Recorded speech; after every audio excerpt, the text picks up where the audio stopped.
What's good, YouTube? So, I just got off a 10-hour shift, man, and I went to the bathroom and took a shit. I was shitting, I started doom scrolling on TikTok like one does after a 10-hour shift. It's a good, the, decompressor after, being in the sun for 10 hours, fucking around. Anyway, while I was on TikTok doom scrolling, I came across this video along the lines of the cheat code to success is just staying single.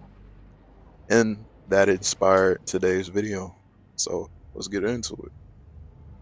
I think we could attribute about 80% of that to just the focus that comes with being single, and staying single. And because when you have a person, it's your mind is just so over consumed with that person about like shit just think about how you would go about on your regular day, you know, without having a significant other. And what type of things are going on in your mind at that time versus when you have somebody. They just do take up more of your mind, because you care about that person. You care about their well-being. You care about what they're doing, whether you want to admit that or not. You might be, for some people, you might be a little over possessive, and so it's fucking worse for you. But you know, that's all time that could have been spent obsessing over the things you need to get done, the shit you need to get done. And it's very mentally draining being in a relationship sometimes. And that makes me think back to the times where I've been most, let's say, successful, most what's the word, fuck, productive. There we go. The times I've been most productive, most successful is when I have been single and forced to lock in for however long that may have been. Like, let me think back to this one time that I was single for about a year on purpose. I wanted to be single for a year. I had just got out of a 4-year relationship, and that was hell. I was drained after that, and for the next year I committed all that time and focus and energy to myself. And in that time, I dropped around.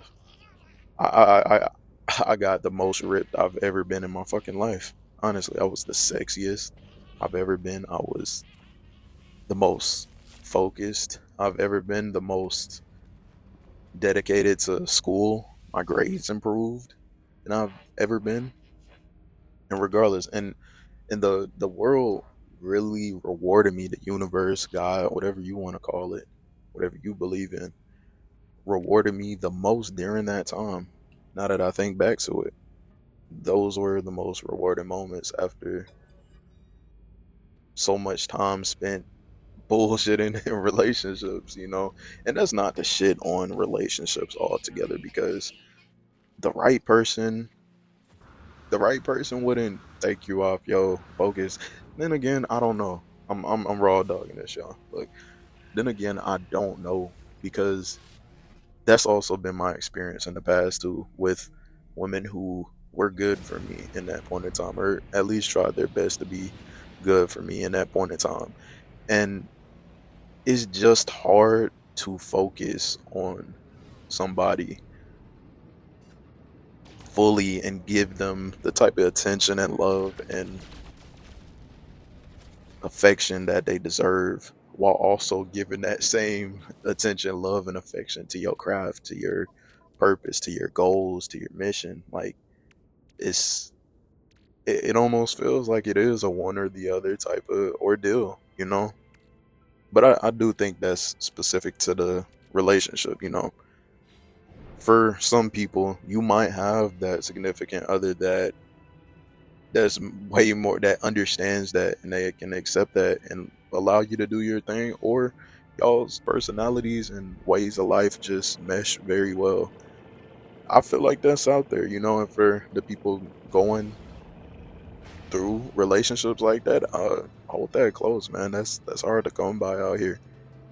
But off that positive shit, back to the cons. Like, I also want to mention a Tom. I really don't want to mention, but for the sake of being transparent, I will. Back in high school, when I was with my girlfriend at the time, my high school sweetheart at the time, and I was a big time football player. I used to love football. I used to play football, whatever, right? And this is crazy because I didn't get no D1 offers or anything like that, but I still had a chance to continue playing the sport that I loved and continue, pursuing those D1 offers or to play somewhere big at some point. And at the time, the girl I was with definitely influenced where I choose to spend my next few years in college. And it was all for the wrong reasons. Like, if I had been single during that time, I would have chosen something different. And I can't put that all on that woman, but it did play a huge role in my mental and my decision makings at the time. But like I said, I can't blame all that on that woman. That was just me being a little pussy as a 17-year-old, not having my priorities straight. But love can do that to people. Love will have you tripping, doing stupid shit. I don't know though. I definitely feel like the pros of being single definitely further outweigh the cons, especially in 2025 going into 2026. I know what the dating pool is like out here. But this is a place for us all to vent, for us all to talk, and I was pretty open and vulnerable today, for a couple of things. I'd love to know you guys' experience though. Even the stupid shit you've done in your life and what you might regret about it, and what your take on this is love or not love, what the fuck? Is staying single actually the cheat code to success? Until next time.